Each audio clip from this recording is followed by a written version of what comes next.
अमरपाटन में स्थान वार्ड क्रमांक 7 के नादान टोला स्थित भागत देव तालाब पर फर्जी तरीके से कूट रचित दस्तावेज तैयार करके तालाब विक्रय किए जाने के संबंध में उच्च स्तरीय जांच कराकर दोषी व्यक्तियों के खिलाफ कार्रवाई किए जाने, साथ ही विक्रय पर रोक लगाए जाने के लिए अधिवक्ता बीके माला के द्वारा संभाग आयुक्त को ज्ञापन सौंपा गया है।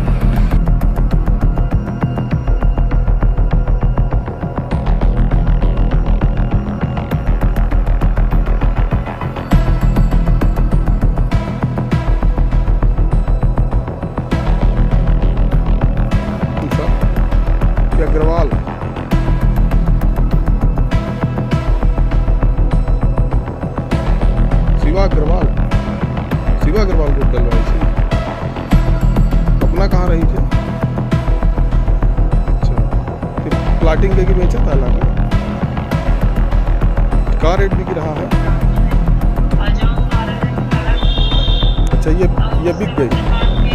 अच्छा, दोनों लकड़ी पड़ी, वो बिक गई।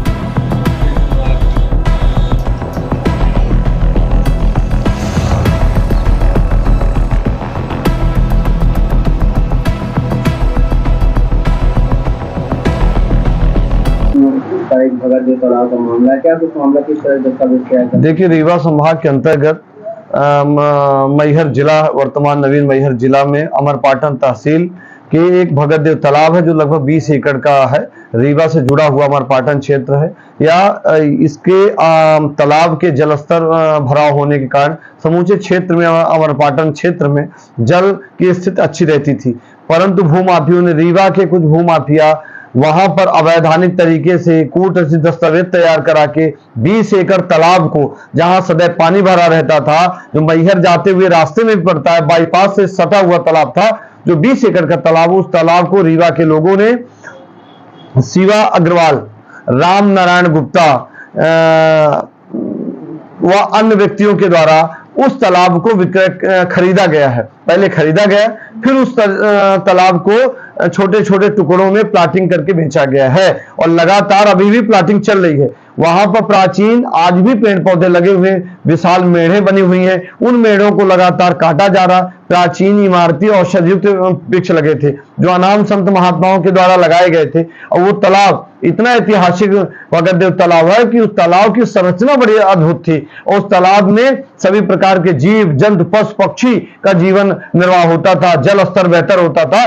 परंतु जहां मध्य प्रदेश सरकार, भारत सरकार लगातार जल स्तर की बात कर रही है, जल संरक्षण की बात कर रही है, वहीं रीवा के लोग, ये लोग जो लोग हैं वो तालाब ही खरीद रहे हैं। रीवा के तालाब बिक रहे हैं, सतना के तालाब बिक रहे हैं, मैहर के तालाब बिक रहे हैं। ये रीवा संभाग के समस्त तालाब को खरीदते हैं, तालाब को ही बेचते हैं। इस प्रकार माफिया सक्रिय है। हमने आयुक्त महोदय रीवा संभाग रीवा को ज्ञापन आवेदन पत्र दिया है, मिलकर हमने उनको आवेदन दिया है।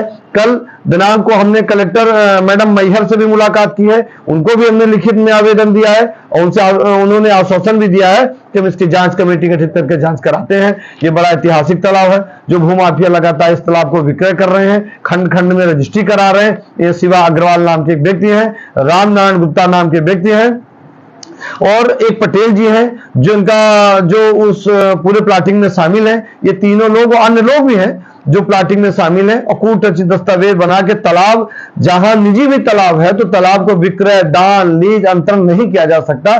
तालाब की नवैयत परिवर्तन मात्र कलेक्टर को भू राजस्व संहिता में अधिकार है और किसी को अधिकार ही नहीं है। तो जब तालाब का निजी पट्टे में भी तो भी जनहित में ही प्रयोग होना है, समाज के लिए होना है, जीवों के लिए होना है, तो लगातार तालाब विक्रय हो रहे हैं। तो हमने अनुरोध किया है कि जो इसमें शामिल हैं, जिन्होंने क्रेता विक्रेता बेचा है, जिन्होंने खरीदा है और खरीद के वो प्लाटिंग करके विक्रय कर रहे हैं, उनके खिलाफ कार्रवाई होनी चाहिए और पूरा मूलतः तालाब को अपने स्वरूप में लाना चाहिए।